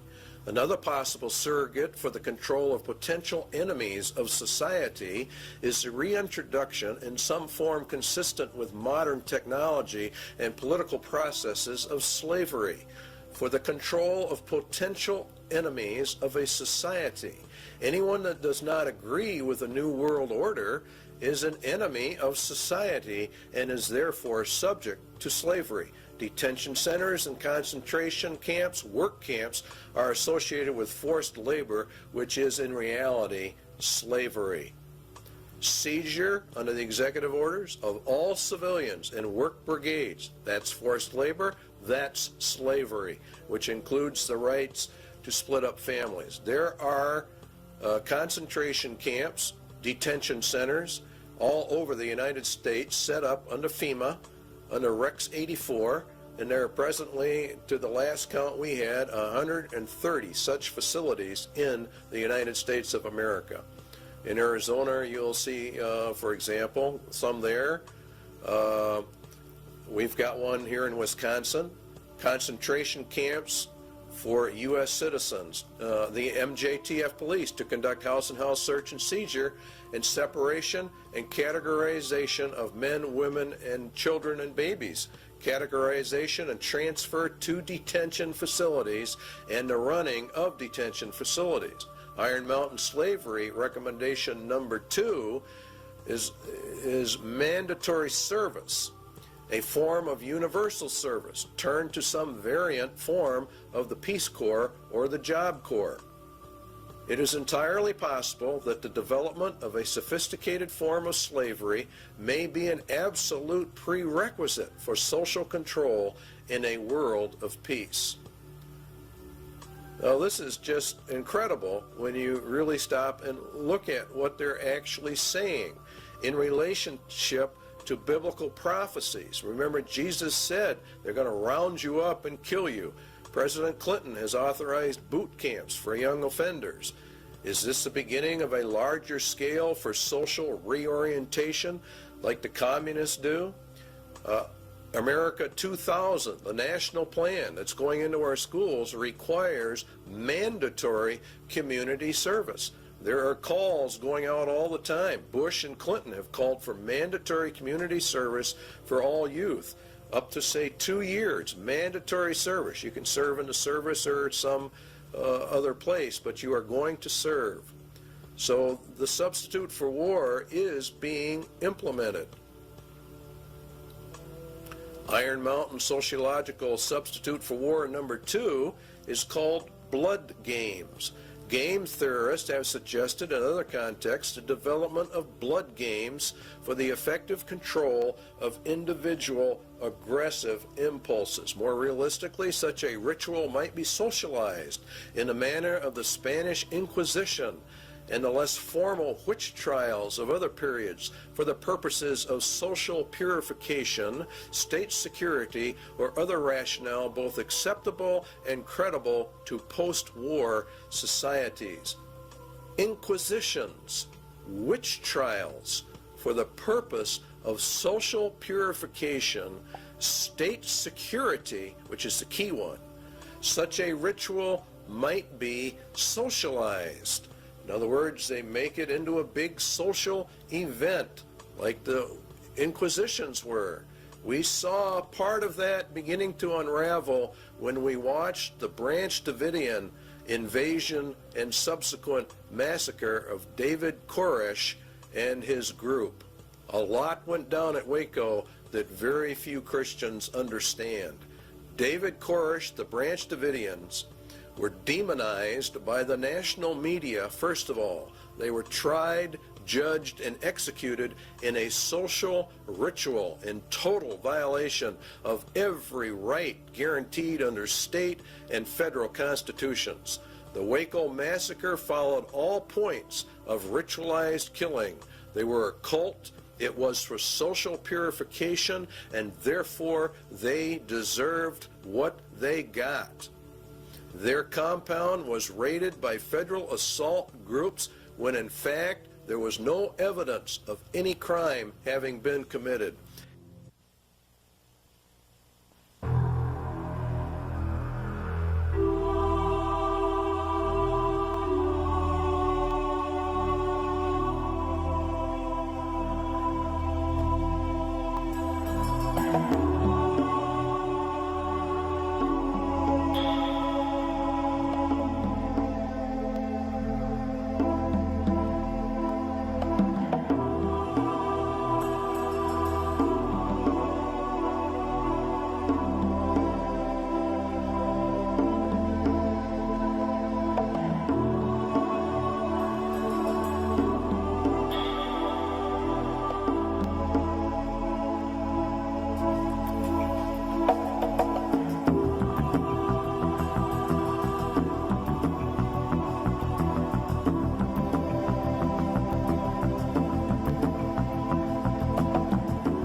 Yesterday's action ended in a horrible human tragedy. Mr. Koresh's response to the demands for his surrender by federal agents was to destroy himself and murder the children who were his captives, as well as all the other people who were there who did not survive. He killed those he controlled, and he bears ultimate responsibility for the carnage that ensued.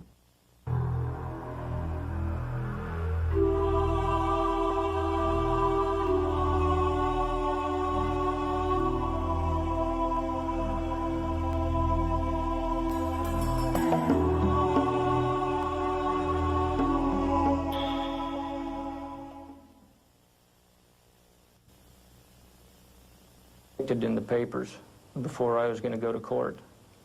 They called me the white supremacist and all that.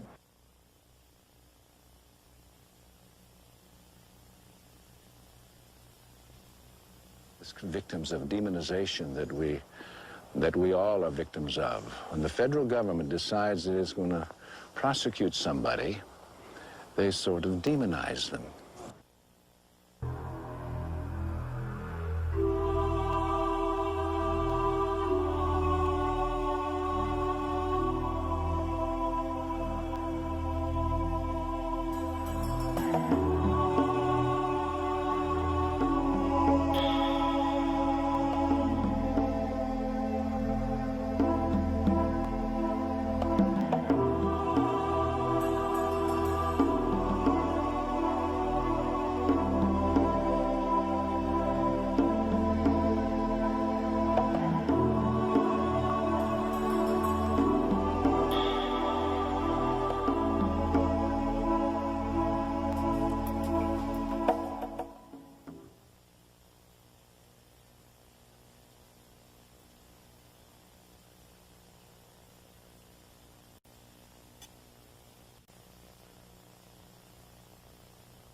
figuring out. Well, do you want to give your federal agents that leeway to just say, when they kill American citizens, that things just went wrong? We just have a mother here dead, we have a little boy dead, and that just things went wrong.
During the Weaver trial, it was admitted by federal agents that they had been ordered to kill the Weavers regardless of any threat family members posed to government personnel.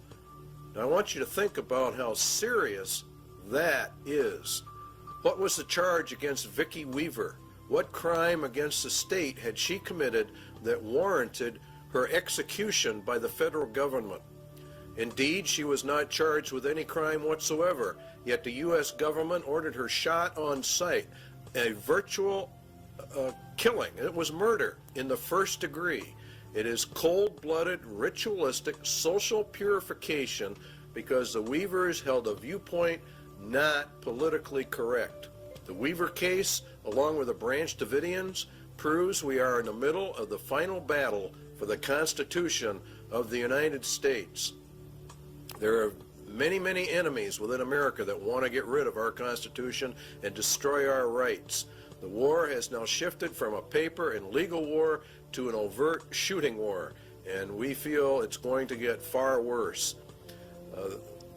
They came against this thing to see what the reaction of the American people would be, and they found out that the American people cheered them on. So we are ready for a complete takeover. Spotlight put out a small publication on FEMA in case of emergency. An executive orders, Blueprint for Dictatorship, also is one of their publications. Now, an executive order is issued by the President of the United States. It does not go through the Senate or the Congress. He merely issues it. It's put in a federal register, and within 30 days it has full effect of law, and nobody passes upon it. Now, that's fine, and he has some rights to do that, but not contrary to the Constitution of the United States. FEMA developed national security emergency plans for the regulation of immigration, nationals of enemy countries, plans to implement laws for the control of persons entering or leaving the United States, develop intergovernmental and interagency law enforcement plans and counterterrorism programs to interdict and respond to terrorism incidents in the United States that may result in a national security emergency. To interdict and respond to terrorism incidents in the United States. Now, this is a key that they're beginning to use. Under the new Crime Control Acts, particularly under the Crime Control Bill number 8, which is now before the Congress, a protester can be charged with terrorism.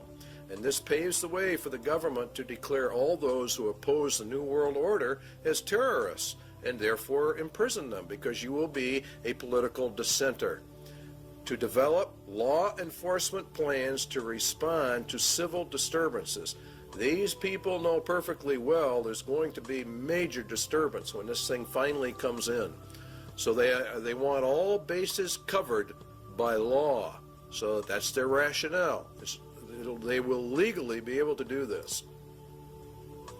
You don't think it's going to happen. This is exactly the executive order issued by George Bush to quell the Los Angeles riots. LA went under martial law. Very few people understand what that means, but it means, in essence, that the Constitution in Los Angeles was totally suspended. And it says in there that units and members of the armed forces of the United States and federal law enforcement officers will be used to suppress the violence.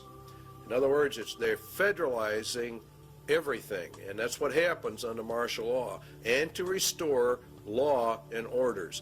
They can also call up members of the National Guard. That's a key point. They're militarizing the nation. They're putting it under military law. If Americans do not want the New World Order and they resist, America will go under immediate martial law rather than through the staged program into a martial law system, which is what the UN is. Also included to coordinate all federal agencies assisting in the suppression of violence and the administration of justice. Martial law suspends the Constitution of the United States. The UN is to be brought up to full power, and it will rule through martial law via a three-tier military martial law system. The first one we're going to actually look at is called FinCEN, and FinCEN, from the data we can get, it's not only a financial controlling sector, but it has to do with other things. Their equipment is black, and there are reports of a multitude of black helicopters all over the United States. We get calls on it virtually every day from someone who's just had them flying over the house. The FAA says that the black paint schemes are used on helicopters by the Drug Enforcement Agency and the U.S. Army Special Operations.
Here is a map of FinCEN locations in the United States, and these are confirmed, they claim.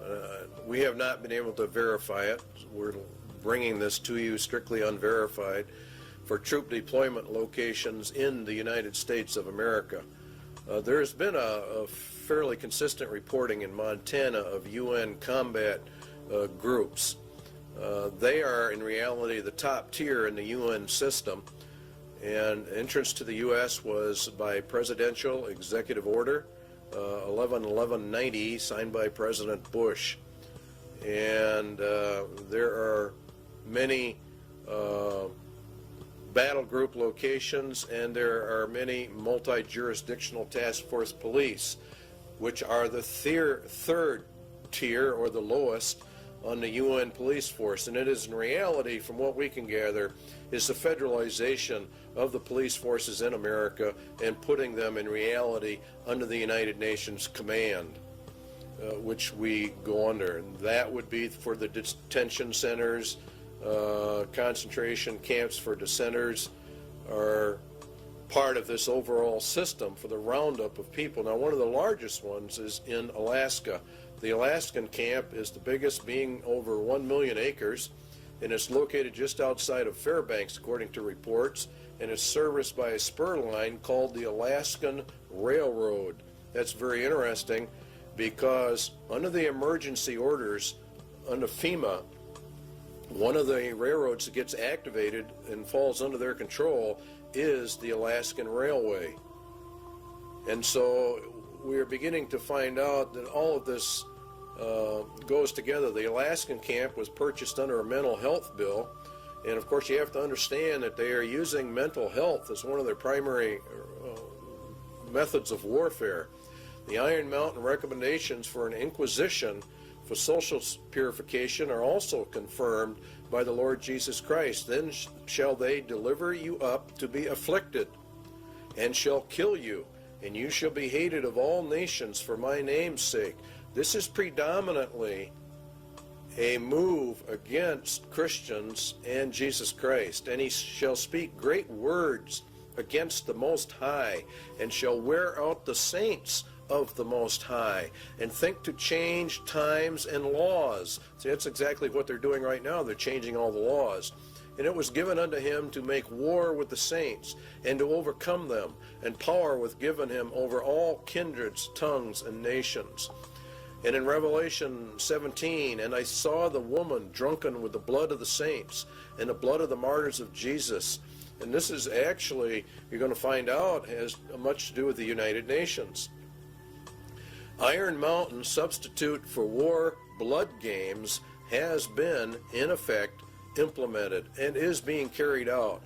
Ecological, considering the shortcomings of war as a mechanism of selective population control, it might appear that devising substitutes for this function should be comparatively simple. In other words, war kills off some people, and so now we have to have an ecological substitute for that function, and it really boils down to total population control. Current trends in warfare, the increased strategic bombing of civilians, and the greater military importance now attached to the destruction of sources of supply as opposed to purely military bases, strongly suggests that a truly qualitative improvement is in the making. In other words, as we phase down the war system, there's probably going to be one great last one in their plans to really reduce the world population. There is no question but that a universal requirement that procreation be limited to the products of artificial insemination would provide a fully adequate substitute control for the population. A universal requirement that procreation be limited to products.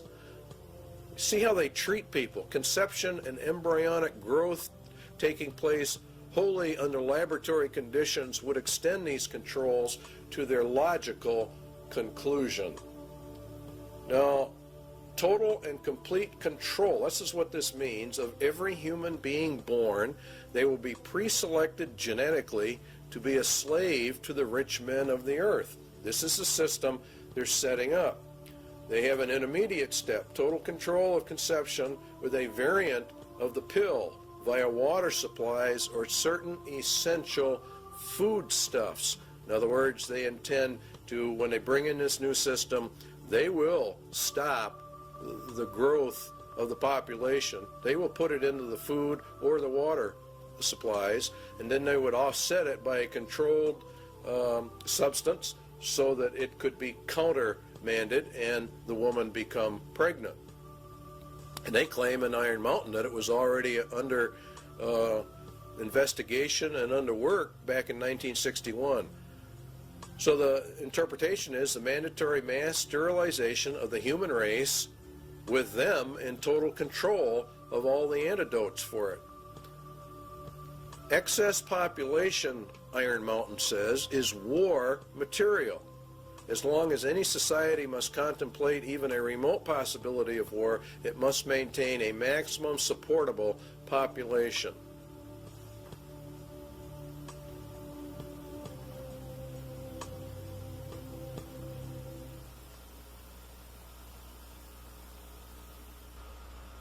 When the auditor finally gets his hands into the balance sheet. I suggest, therefore, that this be sold not through a democratic process.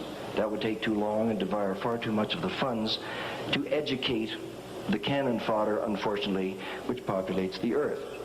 We have to take almost an elitist program that we can see beyond our swollen bellies and look to the future in time frames and in results which are not easily understood or which can be, with intellectual honesty, be reduced down to some kind of simplistic definition.